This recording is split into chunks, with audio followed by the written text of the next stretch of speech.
Hi everyone, I'm Gertie and I am so excited to bring you this month's Patreon project, the Midge Breton top. So this is a classic Breton top and we've made it in a stable knit. Of course, the Breton top is a fashion classic. It was a very utilitarian garment and then it became adopted as part of everyday chic French fashion. And then it took on sort of a bohemian counterculture vibe in the 50s and 60s, which of course works perfectly with this year's theme for the Charm Artist Collective. But the version that I got the most excited about was the one that Midge Maisel wears in, of course, the TV show, The Marvelous Mrs. Maisel. So if you've seen the show, I'm sure you remember the nautical scene with Shy Baldwin, and Midge wears this adorable outfit with the two-tone stripe Breton with a cuffed tab sleeve. And there's just something about the orange and the blue stripes together. So we've recreated this pretty faithfully. But of course, we also wanted to give you tons of options for this pattern because we know you love options. So you have 3 lengths. You have a tunic length, which is what the Midge Maisel version is. And then you also have a hip length top, which is great for just wearing with jeans or tucking in. And then we also, because warmer weather is coming, we also wanted to give you a crop length version. Now you can pair this patch pocket with any of those lengths. And then we also have 4 sleeve options. You have your 3/4 tabbed cuff sleeve.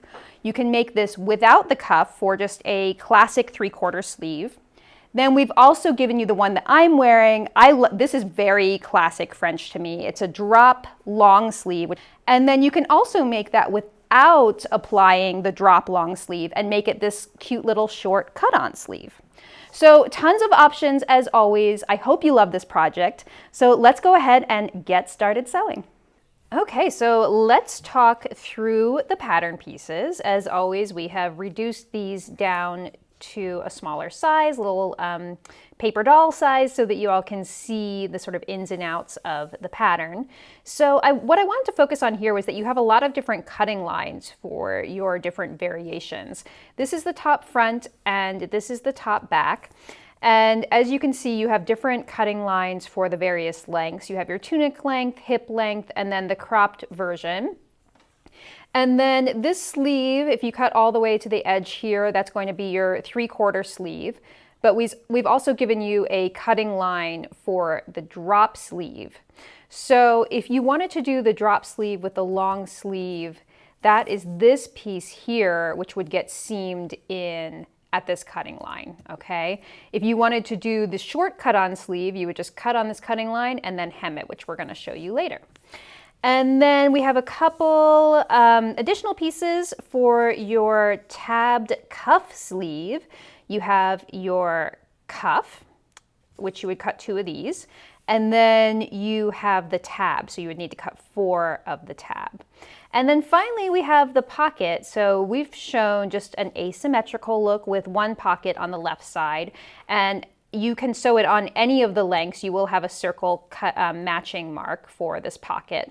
So this, you'll cut 1 and then it can be sewn on the tunic, hip, or cropped length.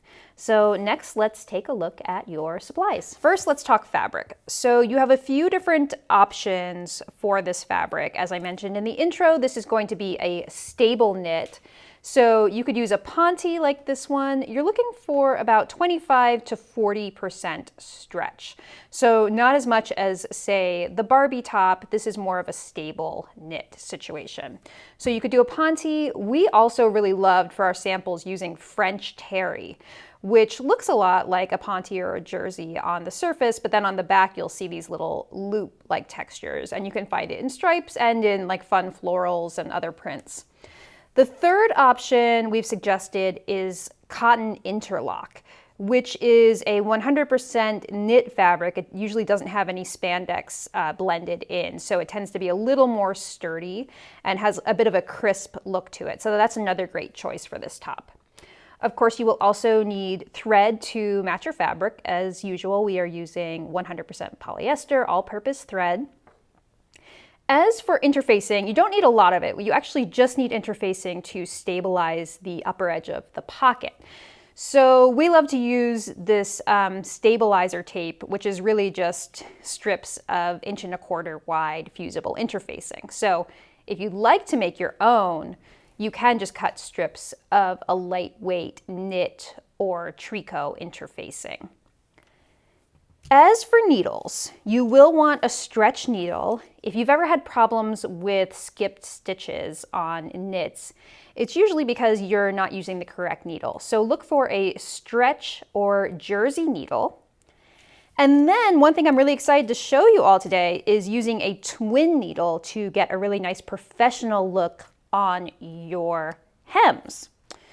So twin needles are fascinating. They come in different sizes. They have 2 different numbers at the bottom here. So the first number is how far apart the 2 needles are.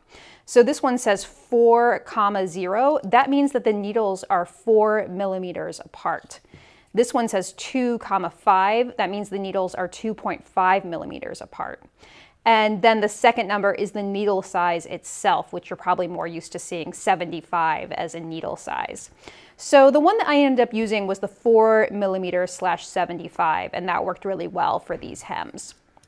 So you're going to want your twin needle, but you could also just use a zigzag and a stretch needle if you don't feel like dealing with the twin needle. And then if you're doing the tabbed cuff version, you'll want 2 buttons, and we use 2 just regular shirt style buttons that are 5/8 inch wide. And that's it for your supplies. So let's get started sewing. So the first thing that we do on this top is the patch pocket. So you're going to grab your patch pocket piece, and if you want to do this Midge inspired top, by the way, we did our pocket with vertical stripes and then the rest of the top with horizontal stripes, so you get some interest with the direction of the stripes.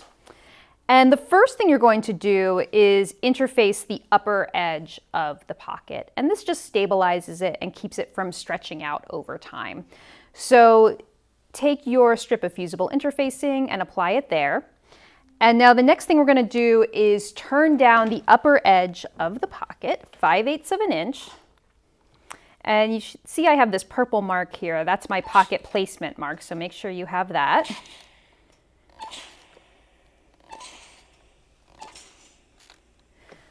Okay, and now we are going to talk about twin needle hemming. So I have already placed a twin needle in my sewing machine and I've threaded it. So the way it works is that you're going to have 2 different spools of thread on the top of your machine.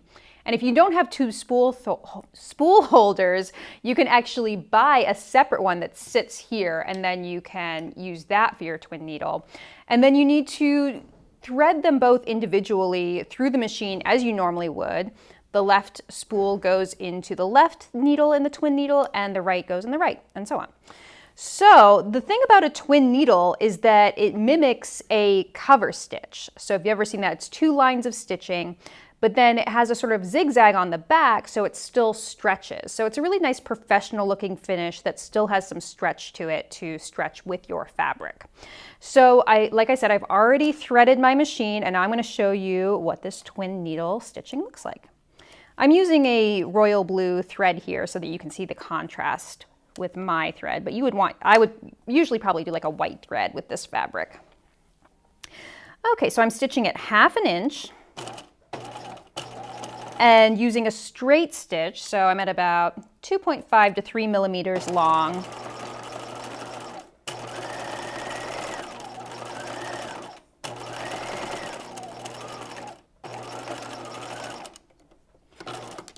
Okay, and so hopefully you can see here this beautiful line of twin stitching, and then on the back it's a zigzag, so you get a stretch still on this stitch, which is really nice. Now, if you don't want to use a twin needle for this step, then what you would do is use your regular stretch needle and then use a narrow zigzag at 1/2 inch rather than a straight stitch on your twin needle. Okay, so the next thing we're going to do is turn in this side with the circle. We're going to fold in this seam allowance, the 5/8 inch, and press it in place.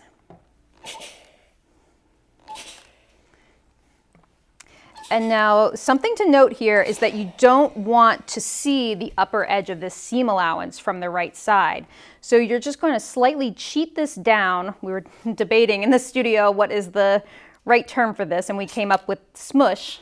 You're going to smush this seam allowance down and get it out of the way so that you don't see it from the front side, like that. Okay, and the next thing we're going to do is put this onto our top front. So grab your top front, and you can see I'm remaking the same version that we made for Susie here with the Midge inspired orange and blue color scheme. So we'll give you links for this fabric in the instructions because I'm sure you'll be curious. So this is my purple mark right here, and you're matching it up to the purple mark on the top. And then we're basting in place around the raw edges here and on this folded inside.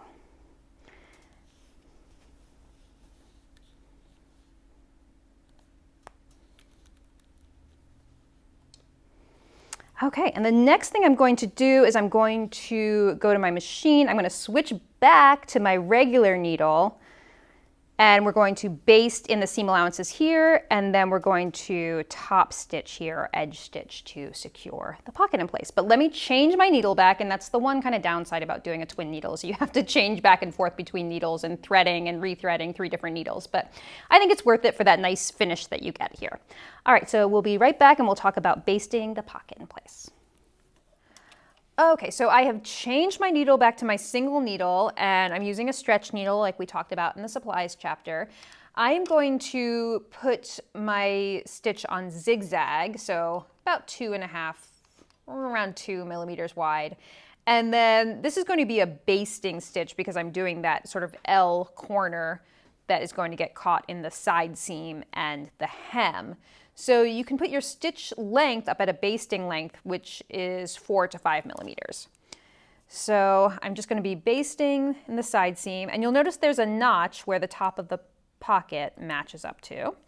And I'm going to be basting at 1/2 inch with that narrow zigzag.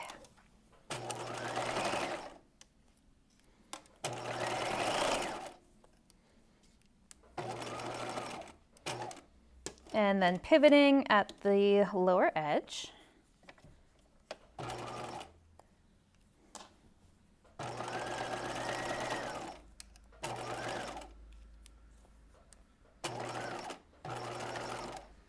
Okay, and then finally we are going to edge stitch this folded in edge in place. So I use a straight stitch for this. You don't really need it to stretch like you do with the other areas. So we're going to put this on a straight stitch, 2.5 millimeters long. And I'm going to edge stitch right on the edge to hold this edge in place.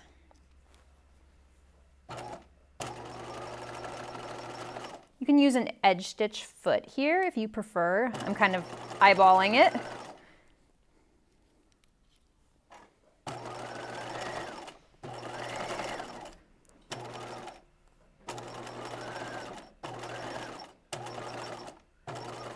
Okay, I'm going to back stitch at the top. I might go back and forth a couple times just to secure it.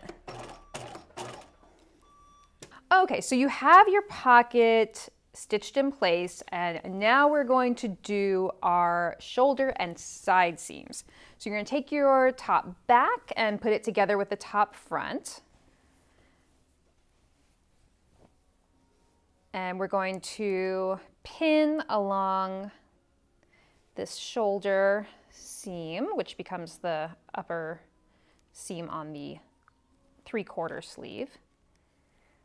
And the first one I'm going to show you is how to do this tabbed cuff version, but we'll also go over later in the video how to do the cut-on sleeve and the drop sleeve as well. Okay, now I'm going to pin the underarm. So you can see there's a tight curve in this underarm. And now if you cut your stripes to match, you're going to want to make sure that they're still matching when you pin them. So I'm just going to put those stripes right on top of each other. And I like to check with a pin to make sure that they're matching from one side to the other. I've got a notch to match there at the top of the pocket.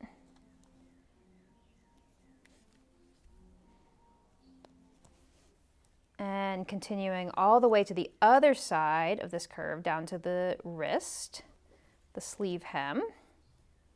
Put a few pins there. Okay, so now we are ready to stitch this seam, and I'm going to use a narrow zigzag, so around 1.5 to 2 millimeters wide on your zigzag, and then 2.5 millimeters long. And I'm starting at the sleeve hem and back stitching.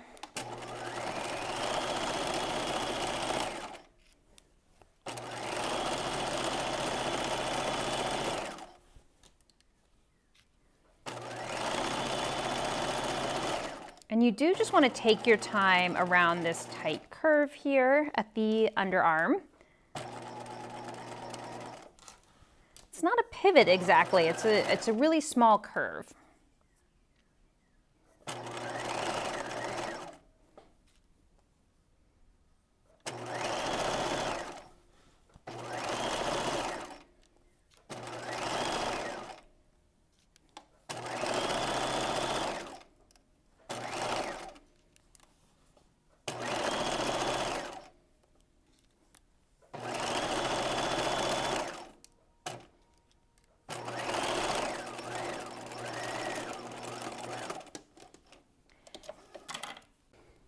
Okay, so I have sewn and pressed my seams, and now we have a top in progress. So the next thing we're going to do on this one is to sew that tabbed cuff detail. So this has a few more steps than the rest of the top, so we're just going to take you through the process for sewing this. You're going to start with the cuff piece, which is this rectangular piece, and we're going to sew it into a ring. So you're going to put it right sides together like so, and we're going to sew along this shorter end. So you can use your narrow zigzag again here, sewing at 5/8 of an inch.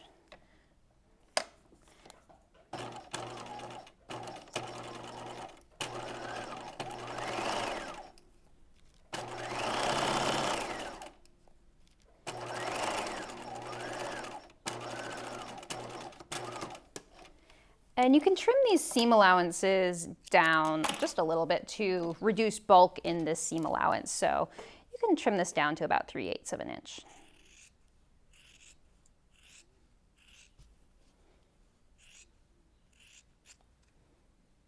Okay, so now I'm going to press the seam allowance open. It's kind of nice to have the sleeve board for this too, to put the cuff on the sleeve board.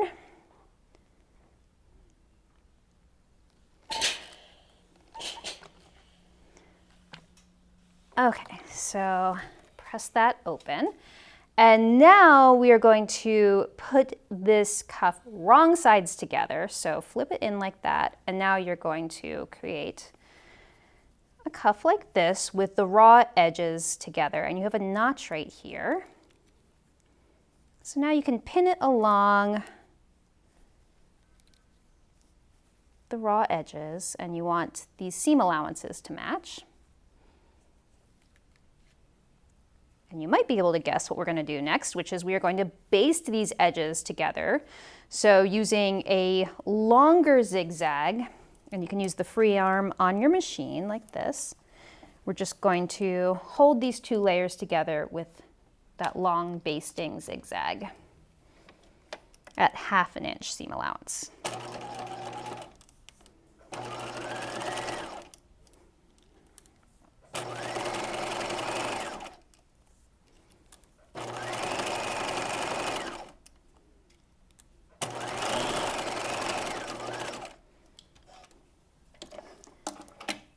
Okay, so this is also kind of your chance to get a nice crisp edge on the bottom of the cuff, so you can go in and press that folded edge there. Okay, so now we have a cuff, and now we're going to apply the tab onto the cuff. So grab your two cuff pieces. You have tab pieces. You have two of these for each side, right? We're going to put these right sides together. And we're going to sew around 3 sides. So each long side, the pointed edge, and then finishing here, leaving that short, straight side open.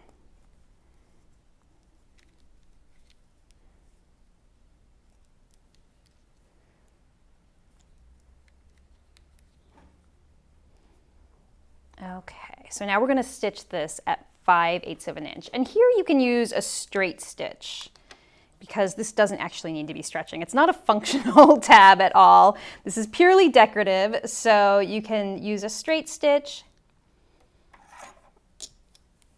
and your 5/8 of an inch seam allowance.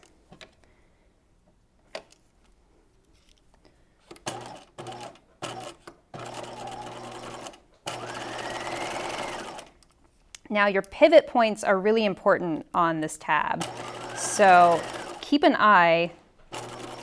If you're a little nervous about it, you can always mark in your seam allowances here.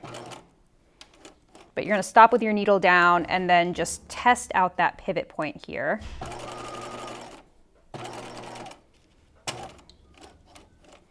Same thing here. Just making sure that side is aligning with the 5/8 of an inch mark on your machine. And you can use your hand wheel too.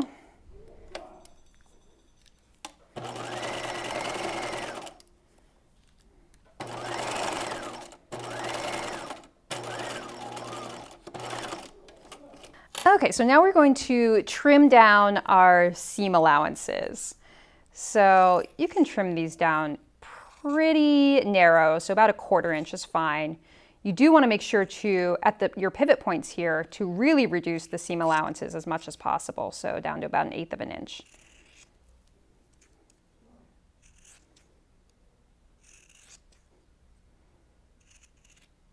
And now we're going to turn the tab right side out.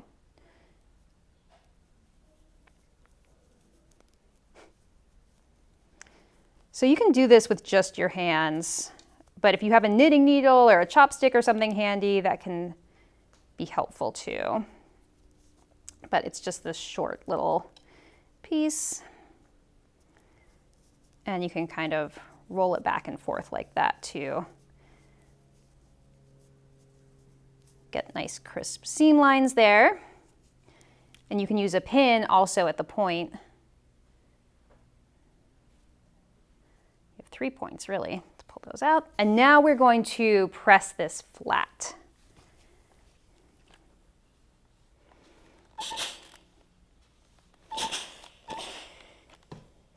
And you can see the way that I cut this, the stripes on this tab too, is so that one of the orange stripes is centered down the center of the tab. And that was just looking at Midge Maisel's garment and copying it. So that was a really fun detail I noticed on that piece of costume design, and something that you can replicate here so that you don't have an off-center stripe.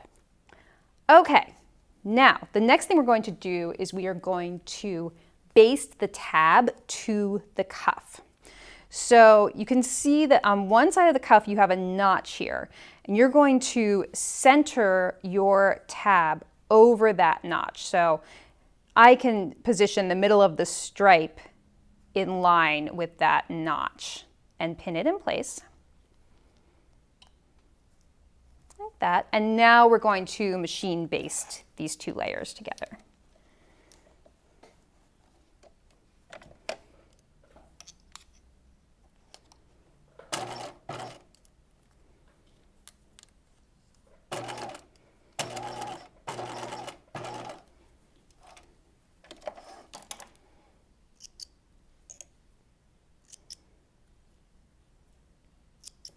Okay, so it's actually pretty easy to put together, and now we're going to be applying the cuff to the shirt. So grab your top, and very important, I made this mistake once when putting the samples together for this photo shoot. You don't want the tab to be on your underarm. The tab has to be at the outside of your sleeve. So make sure you are going to put the cuff inside the sleeve, and you're going to align that notch with the shoulder seam on the top. And you're going to match the underarm seams to each other from cuff to the top. And you'll notice that the right side of the cuff is facing the wrong side of the top. So this feels a little bit weird, and I have to test myself every time to make sure I'm doing it right. So if you're not sure, and even if you feel like you're sure, you might want to check this by flipping the cuff to the right side and making sure that it's all going to work out in the end. Your cuff isn't, or your tab isn't on the inside of the shirt or something like that. So just test it so that you know you're doing it the right way.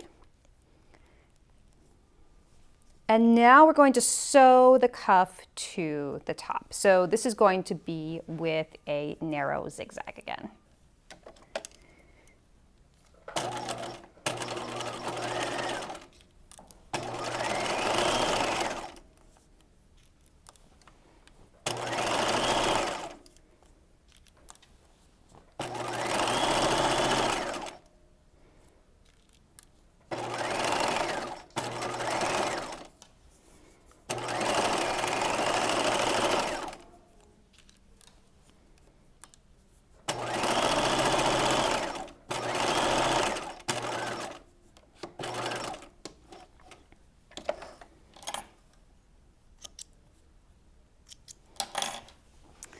Okay, and here I like to trim the seam allowances down. You don't have to grade them necessarily, but I like to just hold, I'm sure you've seen me do this in videos before, where I kind of hold my scissors at an angle, so angled towards me, just to kind of get a sort of natural grade to those seam allowances,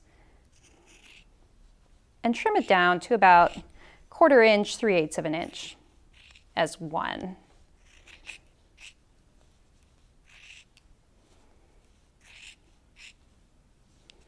Okay, so now that the trimming is done, the next thing to do is to understitch the cuff. So you're going to flip the cuff and the tab out to the outside of the garment. And now we're going to, I like to work from the inside. So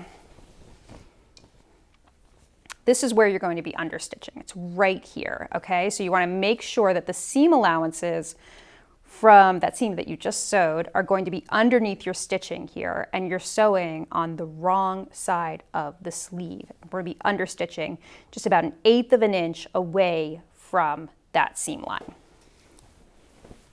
Okay, so again, I like to use my free arm for this.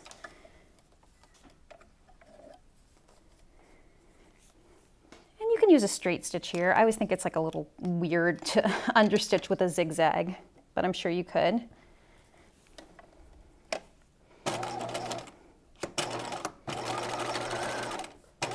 Okay, and just like any other time you'd be understitching, just make sure that you're kind of holding the seam line taut.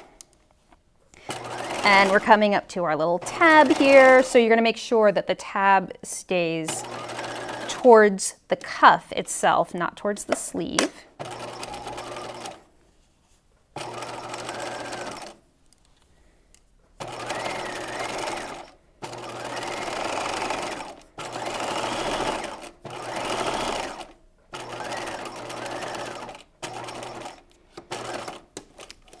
Okay.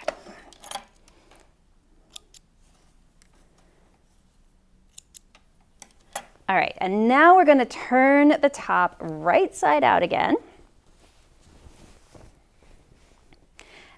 And now you can turn the cuff out as it will be worn, and you can see those seam allowances are going to be hidden between the cuff and the shirt.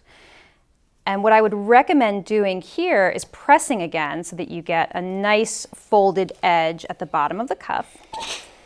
And then you are going to take your cute little tab and turn it to the right side. And so the effect it should have is that it looks like it's holding your your rolled up cuff in place. Obviously, this is all very engineered here and not casual at all, but that's the look we want. So what you're going to do is take a button and stitch it at the top of the tab here.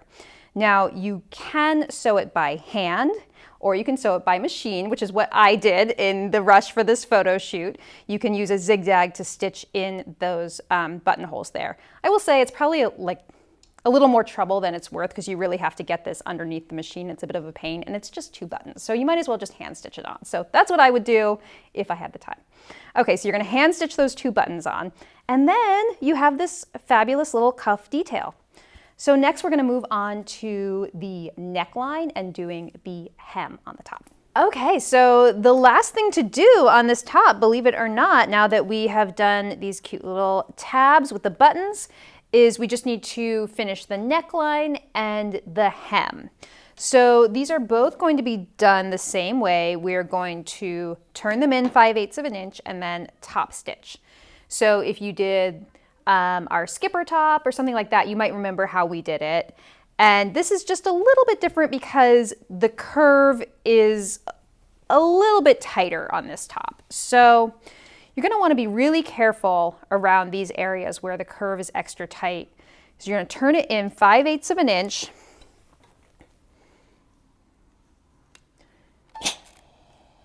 And you have to spend quite a bit of time pressing and also making sure to pin, especially around those tighter curves.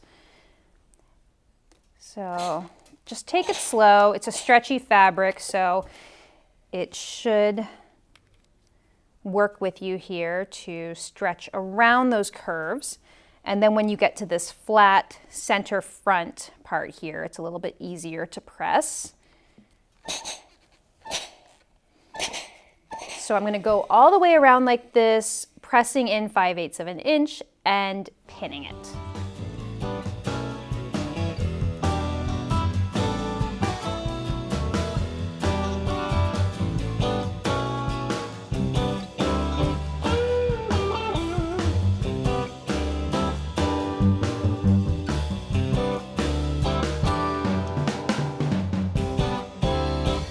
Okay, so once you have pinned everything in, and again, like I said, take your time with it because it will kind of try to twist and buckle a little bit since it's such a tight curve around this area especially.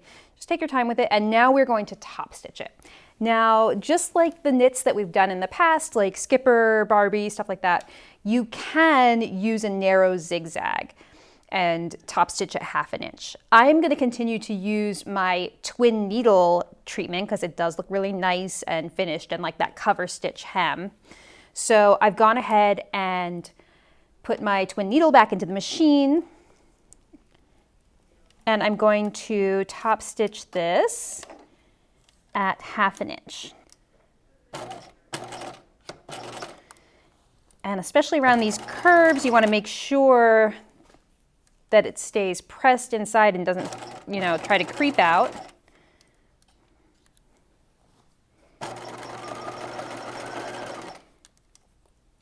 And you can see how it's going to look here. This is a really nice finish, and this is one that I decided I wanted to do by studying St. James Breton shirts and brands like that. They definitely use a cover stitch around the neckline, which so it looks really nice and professional.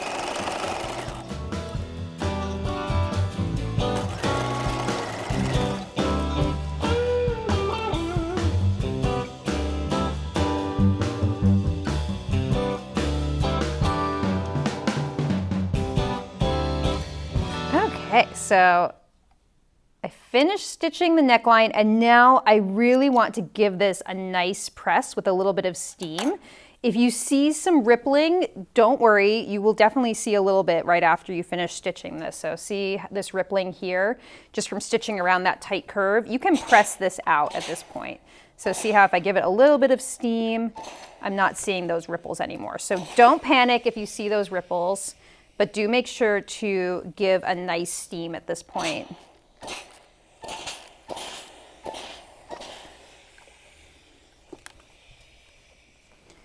Okay, and same thing on the back.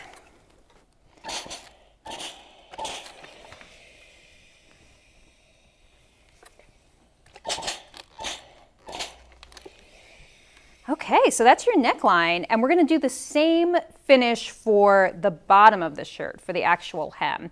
And this is a lot easier to do because it's just a straight edge. So I'm just gonna turn this up 5/8 of an inch and press it, just like we did at the neckline. And this is gonna seem like a complete breeze after doing that curvy neckline. Just turning it up like this, pinning in place, and then top stitching with the twin needle or with your narrow zigzag at 1/2 inch.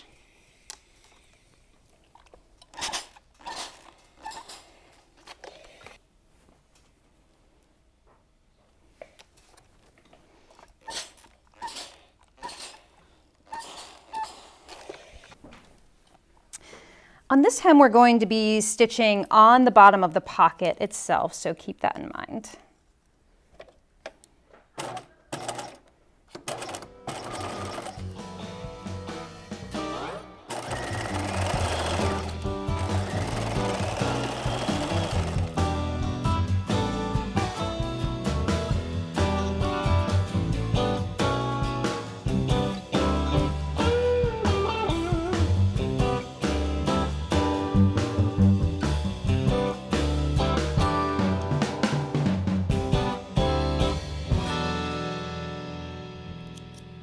Okay, so believe it or not, your top is done. I feel like this is one of the quicker, easier projects that we've done in recent memory, even with this really fun tab detail, which makes it feel really special.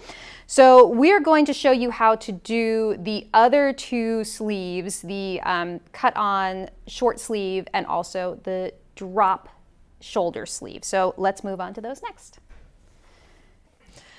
Okay, so we're going to talk really quickly about how you would sew the short sleeve version of this with the cut-on sleeve. So we made up another little sample with the cropped length in this really cute French terry. As you can see, you don't have to use stripes for this top. You can use a floral print like this and it looks really cute. So pocket goes on exactly the same. You're going to hem your neckline, hem the bottom of the top. And now we'll just talk about doing this sleeve. So I'm going to show you next, you could insert the drop sleeve here, that long sleeve version, but you can also just hem this and have a short sleeve. So again, another reason this pattern's so versatile. You can just hem this short sleeve just like you did the neckline. Like the neckline, it has some pretty curvy areas around it, so you want to just take this pressing step really slow and make sure to pin. That makes a huge difference. Now this underarm, this is where we clipped it, remember, at that tight curve on the underarm. So make sure those seam allowances stay open.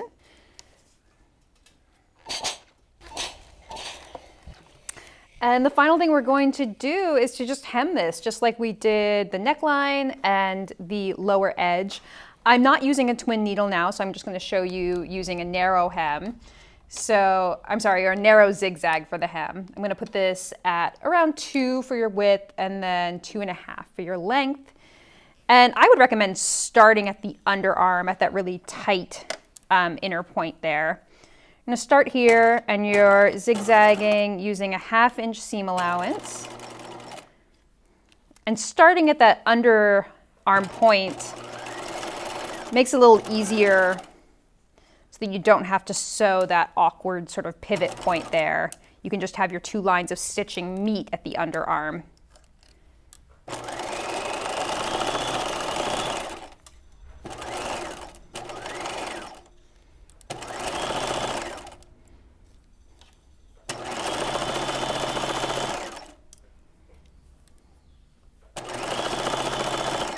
So this is the point I'm talking about. You can just have your next line of stitching just meet here rather than having to pivot. And there you go. And just like the neckline we talked about, you are going to want to steam this real quick just so that you don't have any of these little buckles or ripples or anything like that. So as you can see, this is even simpler than the first one we did. That's another finished top. And this is the cropped length, but we still use the pocket on this one with that little cut on short sleeve. So finally, we're going to talk about how to do the long sleeve. So that is a drop shoulder long sleeve, and it's very simple, so I'll walk you through that one next. Okay, so now we're going to talk about that drop shoulder sleeve version, which is the one that I'm wearing. I really love this one because, like I said, it has that very classic French feel, but it also does some really cool stuff with the stripes without you really even having to try. So you can see on this one, the stripes kind of continue along my shoulder here, and then they change direction. So you get a really cool stripe detail without really even having to do any special manipulation of the fabric. So I love that about that. And what we're going to do is, you can see I've already sewn one side on and then I've left the other. You'll recognize this from our last chapter where we did the short sleeve. So instead of hemming it like we did with the short sleeve on the last chapter, we are going to sew the long sleeve and set it into that cut on short sleeve, okay? So you're going to grab your long sleeve pattern piece and you're going to put it right sides together. And just like you were sewing any other long sleeve, you're going to sew the underarm seam, and you're going to want to match your stripes here. So pin it together. The underarm, match those stripes.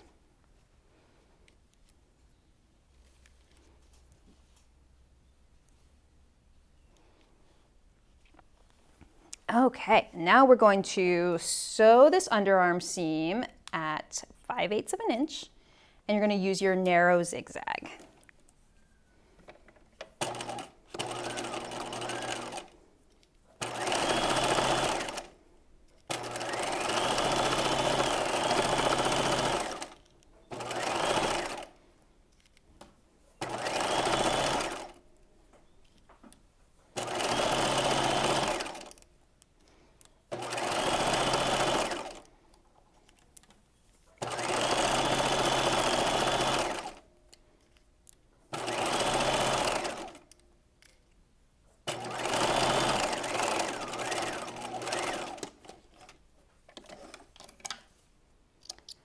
Okay, now we're going to press this open.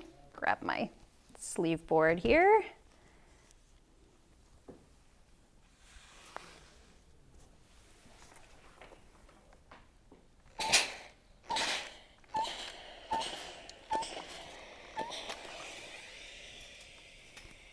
Okay, and now we're essentially going to set this sleeve into the armhole, but it looks a lot different than you might think of a regular set-in sleeve looking, because we don't have any sleeve cap at the top here. It's just a straight across shape. So we are going to, and then we have this sort of like short cut-on shape here. So what I like to do is match my underarm seams here, making sure that your seam allowances stay pressed open. And then I like to flip it to the inside so that we're working from the inside. And then you can kind of isolate this round shape here to set in the sleeve.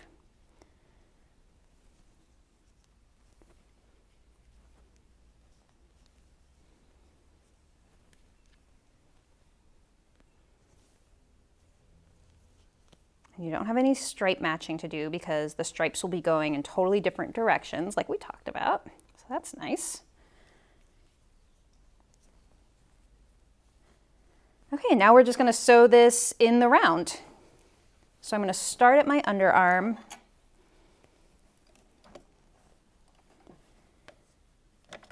And again, I'm using that narrow zigzag and a 5/8 of an inch seam allowance.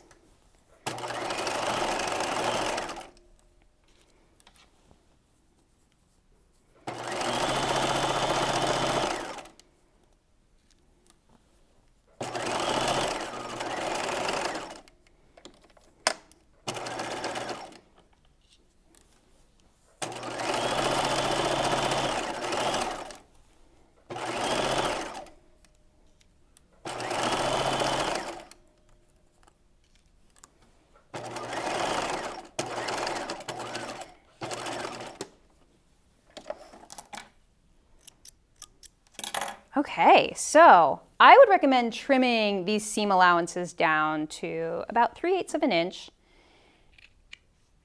You could serge them together if you're serging things, but as you probably know from watching my knit videos in the past, I don't worry too much about finishing my seam allowances on knits because they don't fray at all.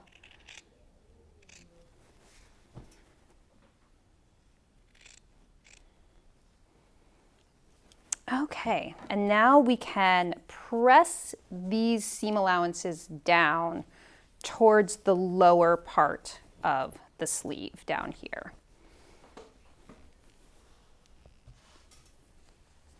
So just kind of put it on the sleeve board here. Just press those seam allowances as one down towards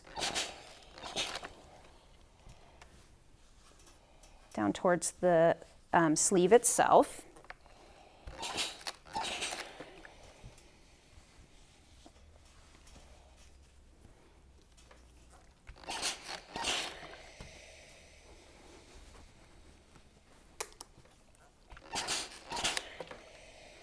Okay, and while you've got it on the sleeve board, you might as well just press up your hem, the lower edge of the sleeve. So you've seen this a few times now. You're just pressing it up 5/8 of an inch and then top stitching at 1/2 an inch.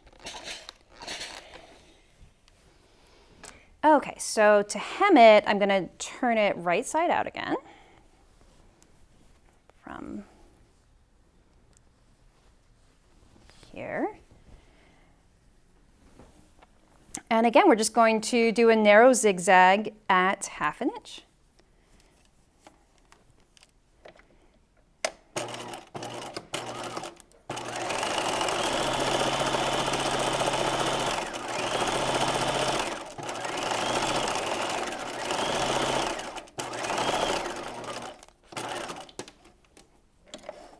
Okay, so that's another top finished. So you can see how the stripe direction really makes this top stand apart. And did you know that St. James sell these for $99? And this is St. James fabric, so you can really save a lot of money sewing your own Breton tops. So there you have it, your drop sleeve version. Okay, everyone, I hope you have loved sewing our new Midge Breton top. As you can see, it's a pretty easy sew. It comes together pretty quickly, but it has so much potential for expanding your wardrobe. So we've also learned a few new skills this month, including sewing with staple knits and using a twin needle for a really polished finish on your staple knit hems.